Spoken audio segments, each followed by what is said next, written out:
அனைவருக்கும் வணக்கம். எல்லாரும் எப்படி இருக்கீங்க? ரொம்ப நல்லா இருப்பீங்கன்னு நம்புறேன். நானும் ரொம்ப நல்லா இருக்கேன். இன்னைக்கு நம்மளுடைய பதிவு பார்த்தீங்கன்னா, செவ்வாய்க்கிழமை காலை நான் செய்திருந்த வேலைகள பத்தின ஒரு பதிவ தான் உங்களோட பகிர்ந்திருக்கேன். கண்டிப்பா இந்த பதிவும் உங்க எல்லாருக்கும் பிடிக்கும்னு நம்புறேன். ஆ வெள்ளிக்கிழமை அன்னைக்கு நான் கொடுத்திருந்த பதிவுக்கு நீங்க எல்லாரும் கொடுத்திருந்த ஆதரவுக்கு ரொம்ப நன்றி. வெள்ளிக்கிழமை அன்னைக்கு நானு வேலைக்கு போகக்கூடிய பெண்கள் படக்கூடிய கஷ்டங்கள பத்தி சில விஷயங்கள அந்த பதிவுல பேசியிருந்தேன். அதுக்கு நமக்கு நிறைமதி அப்படின்ற ஒரு சிஸ்டர் வந்து கமெண்ட் பண்ணியிருந்தாங்க. என்ன கமெண்ட் பண்ணியிருந்தாங்கன்னா, "உங்களுடைய வீடியோஸ் வந்து ரொம்ப நல்லா இருந்தது. ஒரு மோட்டிவேஷனா இருந்தது. இன்னைக்கு வரைக்கும் என்னோட லைஃப்ல நான் தனியா தான் என்னுடைய வாழ்க்கைய நடத்திக்கிட்டு இருக்கேன். எந்த விதமான சப்போர்ட்டும் இல்லாம நான் வாழ்ந்துக்கிட்டு இருக்கேன்." அப்படின்னு சொல்லிட்டு ரொம்ப கஷ்டத்தோட அவங்களோட மெசேஜ சொல்லியிருந்தாங்க. எனக்கு அந்த மெசேஜ் படிக்கும்போது ரொம்பவே கஷ்டமா தான் இருந்தது. நிறைமதி சிஸ்டர், கவலைப்படாதீங்க. லைஃப்பில் வந்து எதுவுமே வந்து நிரந்தரம் கிடையாது. அதே போல் தான் கஷ்டங்களும் சரி, சந்தோஷங்களும் சரி மாறி மாறி வந்து போய்கிட்டே தான் இருக்கும். அதனால் எதை நினச்சோ ரொம்ப மன அழுத்தத்தோடு எதையும் எடுத்துக்காதீங்க. இன்றைக்கி வந்து கஷ்டமாக இருக்கக்கூடிய நாள் நாளைக்கு நல்ல நாளாக மாறுறதுக்கான வாய்ப்புகள் அதிகம்.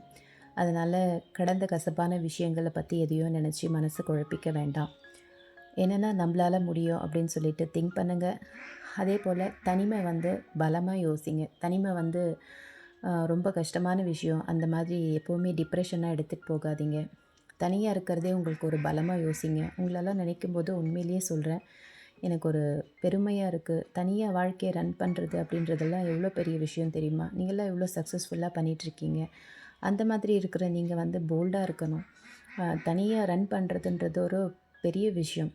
அந்த மாதிரி செய்யக்கூடிய அளவுக்கு ஒரு கெப்பாசிட்டி இருக்குன்னா, உண்மையிலேயே சொல்கிறேன், உங்களை மாதிரி இருக்கிற ஒவ்வொருத்தருக்குமே வந்து நான் இந்த பதிவில் சொல்லிக்க விரும்புகிறது வந்து, நீங்கள்லாம் வந்து நல்ல பவர்ஃபுல்லான லேடீஸ் அப்படி தான் நான் சொல்லுவேன். ஏன்னா தனியாக வாழ்க்கையை ரன் பண்ணுறதுன்றது வந்து பெரிய விஷயம். அதை நீங்கள் செய்கிறீங்கன்னும் போது மற்ற எது வந்தாலுமே அதை நீங்கள் ஈஸியாக ஹேண்டில் பண்ண முடியும். ஸோ அதனால் வந்து எப்போவுமே தனிமையை வந்து ஒரு கஷ்டமான விஷயமா பார்க்காதீங்க. தனிமையை வந்து பலமாக யோசிக்க ஆரம்பிங்க. இப்போ அந்த பலத்தோடு தான் நீங்கள் உங்களுடைய வாழ்க்கையை ரன் பண்ணிக்கிட்டு இருக்கீங்க.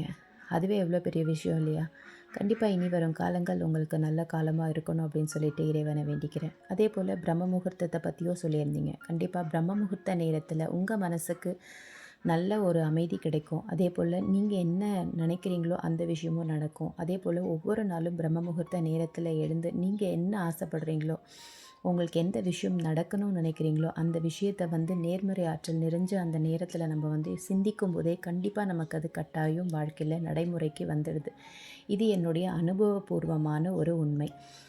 பல பேர் வந்து வீடியோஸ்க்காக பேசுகிறோம் அப்படின்னு சொல்லிட்டு நினைப்பீங்க. கண்டிப்பாக கிடையாது. பிரம்ம முகூர்த்த நேரம் வந்து இன்றைக்கி வந்து எல்லாராலையும் பேசக்கூடிய ஒரு விஷயம். அந்த விஷயம் ஏன் எல்லாரும் பேசுகிறாங்க? அது வந்து நிறைய பேரோட லைஃப்பில் உண்மையாகவே சக்ஸஸ் பண்ணியிருக்கு. அதனால தான் இன்றைக்கி அந்த விஷயத்தை பற்றி எல்லாருமே பேச ஆரம்பிச்சிருக்கோம். ஸோ அந்த நேரம்லாம் வந்து சும்மாலாம் யாருமே சொல்ல கிடையாது. கண்டிப்பாக அதுக்கான ஒரு பவர் இருக்குது அப்படின்றத வந்து நானுமே சொல்லுவேன். ஏன்னா அதெல்லாம் வந்து நம்ம அனுபவபூர்வமாக உணரும்போது மட்டும்தான் நம்மளால் அதை பற்றி சொல்ல முடியும். ஸோ அதனால் நீங்கள் என்ன பண்ணலான்னா, அந்த பிரம்ம முகூர்த்த நேரத்தில் எந்திரிச்சு உங்களுக்கு என்ன ஒரு விஷயம் உங்களோட மனசை கஷ்டப்படுத்திக்கிட்டு இருக்கோ, இந்த விஷயம்லாம் மாறி என்னோடய லைஃப்பில் நான் ஒரு சக்ஸஸான ஒரு இடத்துக்கு போகணும் அப்படின்னு சொல்லிட்டு கண்டிப்பாக வேண்டிக்கோங்க. உங்களுடைய வேண்டுதலை வைங்க. உங்களுடைய சூழ்நிலை எப்படின்றத பற்றியெல்லாம் எனக்கு தெரியல. இருந்தாலும் ஏதோ ஒரு மன அழுத்தத்தோடையும் கஷ்டத்தோடையும் நீங்கள் இருக்கீங்கன்றது மட்டும் எனக்கு நல்லா புரிஞ்சது உங்களுடைய அந்த மெசேஜை படிக்கும்போது. அதனால் எதுவாக இருந்தாலும் கண்டிப்பாக அதுலேருந்து தீர்வு கிடைக்கும், மாற்றம் வரும். நம்பிக்கையோட எந்த ஒரு விஷயத்தையும் செய்யும்போது நம்ம அதில் வெற்றி பெறுவோம் அப்படின்றதையும் நான் பல பதிவுகளில் சொல்லியிருக்கேன். அதனால் கண்டிப்பாக கவலைப்படாதீங்க. எல்லாமே நல்லதாகவே நடக்கும்னு நம்புங்க. கண்டிப்பாக நல்லதாகவே தான் நடக்கும். அடுத்து பார்த்திங்கன்னா, இன்றைக்கி செவ்வாய்க்கிழமை காலையில் போர்ட்டிகோ எல்லாத்தையும் வந்து க்ளீன் பண்ணேன். ஒரு 2 டேஸாகவே வந்து பார்த்திங்கன்னா கொஞ்சம் வெளியில் ஓட்டமாகவே ஓடிட்டுருந்தது, பேங்க்கு அப்படி இப்படின்னு சொல்லிட்டு. ஸோ அதனால் வீட்டில் வந்து கொஞ்சம் எதையும் கேர் பண்ணி செய்ய முடியவே இல்லை. அதனால் இன்றைக்கி காலையில் பார்த்திங்கன்னா, ஃபஸ்ட்டு வீடு எல்லாத்தையும் க்ளீன் பண்ணிடலாம் அப்படின்னு சொல்லிட்டு ஃபஸ்ட்டு போர்ட்டிகோ எல்லாத்தையும் க்ளீன் பண்ணி விட்டுட்டேன். க்ளீன் பண்ணிவிட்டு அதுக்கப்புறமா செடிங்களுக்கு தண்ணி விட்டேன். 2 நாளாக செடிங்களுக்கு தண்ணி கூட நான் கொடுக்கல. பசங்க எல்லாமும் ஊருக்கு போயிருக்காங்க, மாமியாரும் ஊருக்கு போயிருக்காங்க. ஸோ நானும் இவர் மட்டும்தான் அப்படின்றதுனால காலையிலேயே சிம்பிளாகவே ஒரு சமையலை முடிச்சாச்சு. அதுக்கப்புறமா வந்து போர்ட்டிக்கோ எல்லாத்தையும் க்ளீன் பண்ணி விட்டுட்டு ஈவினிங்காவது இன்றைக்கி பூஜை பண்ணிடலாம் அப்படின்னு சொல்லிட்டு ஈவினிங் டைமில் தான் பார்த்திங்கன்னா இன்றைக்கி பூஜையே வீட்டில் பண்ணியிருந்தேன். பூஜைன்னு சொன்னாலும் ரொம்ப பெருசாக நெய்வேத்தியம் மட்டும் வச்சுட்டு சாம்பிராணி காட்டி விட்டுட்டேன். பூஜையும் பெருசாக பண்ணலை. ஏன்னா காலையிலேருந்து வீடு எல்லாத்தையும் க்ளீன் பண்ணுறதுக்கே பார்த்திங்கன்னா டைம் கரெக்டாக இருந்தது. அதனால் பெருசாக பூஜை மாதிரியும் எதுவுமே நான் செய்யலை. துளசி வழிபாடு முடிச்சுட்டு அதுக்கப்புறமா எப்பவும் போல் நம்ம பூஜை அறையிலையும் விளக்கேற்றி வழிபாடுகள் செஞ்சுருந்தேன். அந்த பதிவை தான் உங்களோட கொடுத்துருக்கேன்.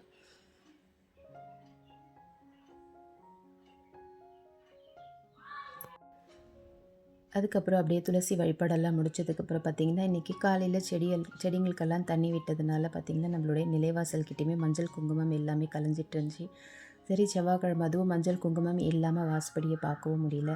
அதனால் என்ன பண்ணேன்னா நிலைவாசலுக்கு எல்லாமே பார்த்திங்கன்னா நல்லா மஞ்சள் குங்குமம் எல்லாத்தையும் வச்சு நிலைவாசல்கிட்டையும் அழகாக ஒரு தீபத்தை ஏற்றி வச்சாச்சு. அந்த இடத்துல அந்த தீப ஒளியோடு அந்த நிலைவாசலை பார்க்கும்போது தான் நம்ம மனசுக்கு ஒரு திருப்தி கிடைக்குது. கண்டிப்பாக நிறைமதி சிஸ்டருடைய மெசேஜ் பற்றி நீங்கள் என்ன நினைக்கிறீங்க அப்படின்றத பற்றியும் கமெண்ட்டில் சொல்லுங்கள். யாருமே தனிமையை ஒரு நெகட்டிவாக யோசிக்காதீங்க.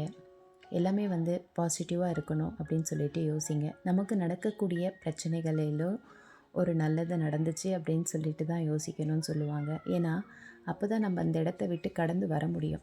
இப்படி நடந்துருச்சு அப்படின்னு சொல்லிட்டு நம்ம அந்த இடத்துலையே நின்னோன்னா கண்டிப்பாக நம்மளுடைய லைஃப் ஓடாது. இன்றைக்கி எத்தனையோ பெண்களுடைய லைஃப்லலாம் பார்த்திங்கன்னா பெரிய பெரிய இழப்புகள்லாம் ஏற்படுது. நீங்களும் நிறைய நம்ம யூடியூப்லலாம் பார்த்துருப்பீங்க. இப்போது சமீப காலத்தில் நம்ம அபி சிஸ்டர் அவங்களுடைய ஹஸ்பண்ட் இறந்துட்டது. இதெல்லாம் பார்த்திங்கன்னா மிகப்பெரிய இழப்பு. அவங்களுடைய குழந்தைங்களோட அவங்களுடைய வாழ்க்கை இனி வரும் காலம் எப்படி வரும் அப்படின்றதெல்லாம் யோசித்தோன்னா நமக்கு வெளியிலேருந்து பார்க்கும்போதே அவ்வளோ ஒரு பயமாகவும் பிரமிப்பாகவும் இருக்கும். ஸோ அது எல்லாத்தையும் ஃபேஸ் பண்ணுற அவங்களுக்கு எப்படி இருக்கும்? அவங்கள மாதிரி இருக்கக்கூடிய எல்லா பெண்களுக்கும் கடவுள் நல்ல பலத்தை கொடுக்கணும். அது எல்லாத்தையும் தாண்டி வரக்கூடிய மனப்பக்குவத்தை கொடுக்கணும். அவங்க வாழ்க்கையில் சாதிக்கிற ஒரு இடத்த போய் அடையணும், சாதிக்கணும் அப்படின்னு சொல்லிட்டு கடவுள்கிட்டே நம்ம எல்லாரும் ப்ரே பண்ணிக்கலாம். ஸோ இன்றைக்கி பிரச்சனைகளை ஃபேஸ் பண்ணாத யாருமே கிடையாது. எல்லாருமே ஒரு ஒரு லெவலில் அவங்கவங்க குடும்ப சூழ்நிலைக்கு ஏற்ற மாதிரியான பிரச்சனைகளை நம்ம ஃபேஸ் பண்ணிட்டு தான் இருக்கோம். ஸோ எந்த ஒரு இடத்துலையும் நம்ம உடைஞ்சி போய் ஒரே இடத்துல நிற்காம அடுத்த கட்டம் நகர்ந்து போய் தான் ஆகணும். அப்படி போனால் தான் நம்மளுடைய லைஃப்பை ரன் பண்ண முடியும் அப்படின்னு சொல்லிட்டு கண்டிப்பாக திங்க் பண்ணிக்கோங்க. அதே போல் நம்மளால் முடியாதது எதுவுமே இல்லைன்றதையும் யோசிச்சுக்கோங்க. யாரை சார்ந்தும் நம்மளுடைய வாழ்க்கை கிடையாது. நம்மளுடைய வாழ்க்கை நம்மளை மட்டும்தான் சார்ந்து இருக்குது. அப்படின்னும்போது இந்த ஒரு மைண்ட் செட் நம்மளுக்கு வந்துருச்சுனாவே நம்ம வந்து எந்த விதமான எதிர்பார்ப்பும் யார்கிட்டையுமே எதிர்பார்க்க மாட்டோம். இவ்வளோதான், நம்ம தான் நமக்கு தேவையானது தேடிக்கணும், அவ்வளோதான். இவங்க இதை செய்யணும், அவங்க அதை செய்யணும், அது நம்ம எதிர்பார்க்கும்போது என்ன நடக்கும் அப்படின்னு பார்த்திங்கன்னா கண்டிப்பாக நம்மளுடைய லைஃப்பில் ஒரு ஃபெயிலியர் தான் நடக்கும். எதிர்பார்க்குற எல்லா விஷயமும் எல்லாமே கிடச்சிருச்சுன்னா லைஃப் ரொம்ப ஜாலியாக போய்டும்ல, அந்த லைஃப்புமே நல்லா இருக்காது. ஆனால் நம்ம எதிர்பார்க்குற விஷயம் ஒன்று நடக்கலை அப்படின்போது அந்த இடத்துல டோட்டலாக அப்செட் ஆகிடுவோம். அதை சார்ந்த பல பிரச்சனைகள் வர ஆரம்பிக்கும். ஸோ அதை தவிர்த்துட்டு எந்த விதமான எதிர்பார்ப்பும் இல்லாத ஒரு வாழ்க்கையை யார்கிட்டையும் எதிர்பார்க்காம யாரையுமே சார்ந்து வாழாத ஒரு வாழ்க்கையை வாழும்போது தான் நம்மவே வந்து ஒரு சுதந்திரமாக இருக்க மாதிரி நம்ம மைண்ட் யோசிக்க ஆரம்பிக்கும். ஸோ அதுதான் நமக்கு நல்லதும் சரி, நிலையானதும் சரி. இது என்னுடைய கருத்து. நீங்களும் இதை பற்றி என்ன நினைக்கிறீங்க அப்படின்றத வந்து எனக்கு கமெண்ட் செக்ஷனில் சொல்லுங்கள். அதே போல் நிறைமதி சிஸ்டருக்கு நான் சொல்லிக்கக்கூடிய ஒரே ஒரு விஷயம், என்றைக்கும் நீங்கள் தனியாக இருக்க மாதிரி ஃபீல் பண்ணாதீங்க. தனிமையை வந்து ஒரு என்ன சொல்கிறது, குறையாக பார்க்காதீங்க. அது வந்து நம்ம உங்களுடைய பலமாக யோசிங்க. தனியாக இருந்து இன்றைக்கி எவ்வளோ விஷயத்தை நீங்கள் செஞ்சுக்கிட்டு இருக்கீங்க, இன்றைக்கி லைஃப்பை ரன் பண்ணிக்கிட்டு இருக்கீங்க. அது எவ்வளோ பெரிய ஒரு அச்சீவ்மெண்ட் தெரியுங்களா? அதனால் வந்து நம்மளால் முடிகிறதோடு தானே கடவுள் நமக்கு இந்த விஷயத்தை ஒரு சவாலாக கொடுக்குறாரு. அதனால் அந்த சவால் எல்லாத்தையும் நம்ம வெற்றி அடைஞ்சு முன்னுக்கு வருவோம் அப்படின்னு சொல்லிட்டு கண்டிப்பாக நினைங்க. கண்டிப்பாக உங்களால் முடியும். இது இந்த மாதிரி தான் உங்களை போல் இருக்கக்கூட தனியாக இருக்கக்கூடிய ஒவ்வொரு லேடிஸ்க்குமே நான் சொல்லக்கூடிய விஷயம் இது தான். யாருமே வந்து ரொம்ப டீப்பாக டிப்ரெஷன் ஆகிற அளவுக்கு யோசிக்காதீங்க. அந்த மாதிரி யோசனைகள் வரும்போது உங்களை நீங்கள் சேஞ்ச் பண்ணுறதுக்கு நிறைய விஷயங்கள் இன்றைக்கி நம்ம சோஷியல் மீடியாவில் இருக்குது. ஒரு மன அழுத்தம் ஏற்படுது அப்படின்னும்போது நீங்கள் உங்களை டைவர்ட் பண்ணிக்கிறதுக்கு நல்ல ஒரு பேச்சாளருடைய பேச்சு கேட்கலாம். இப்போ நான் பார்த்தீங்கன்னா, எனக்கு எப்போல்லாம் வந்து ஒரு மாரி டல்லா மைண்டு ஃபீல் ஆகுதோ, அப்போல்லாம் பார்த்தீங்கன்னா, ஜெயந்தி ஸ்ரீ பாலகிருஷ்ணன் அவங்களுடைய ஸ்பீச், மோட்டிவேஷன் ஸ்பீச் எல்லாம் வந்து ரொம்ப நல்லாயிருக்கும். அவங்களோட ஸ்பீச்சு கேட்பேன். அதுக்கு அடுத்தது பார்த்திங்கன்னா, நல்ல மியூசிக். அதுவுமே நம்மளுடைய மன அழுத்தத்தை ரிலாக்ஸ் பண்ணக்கூடிய ஒரு விஷயம். அதுக்கடுத்து டைலரிங். அதுக்கப்புறமா யூடியூபு, செடிங்க வைக்கிறது. இப்படி நம்மள வந்து ஒரு நாளில் வந்து நம்மள ஃபுல் அண்ட் ஃபுல் பிஸியாகவே வச்சுக்கும்போது பார்த்திங்கன்னா, எதை பற்றியோ யாரை பற்றியும் யோசிக்க மாட்டோம்.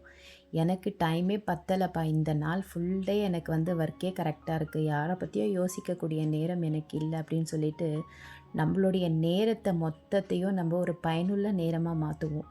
அதே போல் நம்ம இப்போ ஒரு டைலரிங் பண்ணுறோன்னு எடுத்துக்கோங்களேன். அப்போ என்ன பண்ணுவீங்க நீங்கள்? எனக்கு வேலை இருக்குது டைலரிங்கில், இந்த வந்து நான் கட் பண்ணி ஸ்டிச் பண்ணி கஸ்டமர்கிட்ட நான் வந்து அதை ஒப்படைக்கணும். அது மூலிமா எனக்கு ஒரு வருமானம்.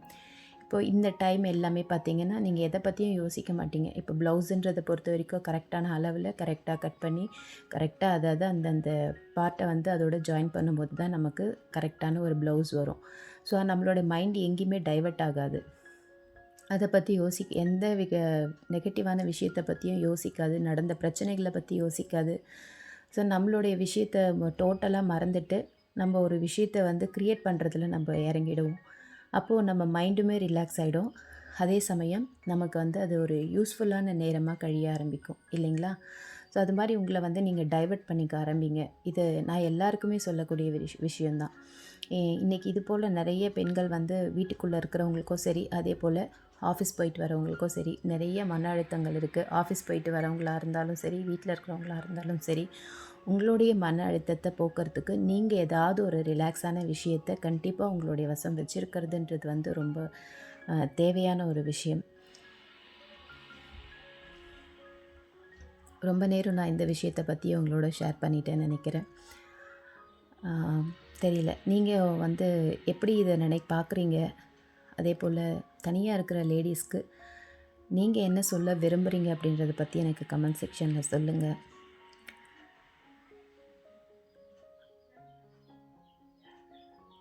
வாழ்க்கை ரொம்ப சின்னது தானே. அந்த வாழ்க்கையை நம்ம எல்லாருமே வந்து சந்தோஷமாக வாழணும் தானே எதிர்பார்ப்போம். கண்டிப்பாக எல்லாருக்குமே நல்லதே நடக்கணும் அப்படின்னு சொல்லிட்டு நான் கடவுள்கிட்ட வேண்டிக்கிறேன். கண்டிப்பாக என்னுடைய இந்த பதிவு உங்கள் எல்லாருக்கும் பிடிச்சிருக்கோன்னு நம்புகிறேன். அதே போல் பயனுள்ளதாக இருக்கும்னு நம்புகிறேன். என்னோடய சேனல் பிடிச்சிருந்ததுன்னா என்னோடய சேனலை லைக் பண்ணுங்கள், ஷேர் பண்ணுங்கள், சப்ஸ்கிரைப் பண்ணுங்கள். பக்கத்தில் இருக்கக்கூடிய பெல் பட்டனையும் ப்ரெஸ் பண்ணி வச்சுக்கோங்க. அப்போ தான் நான் போடக்கூடிய அடுத்த வீடியோவுடைய நோட்டிஃபிகேஷன் உங்களுக்கு வரும். தேங்க்ஸ் ஃபார் வாட்சிங்.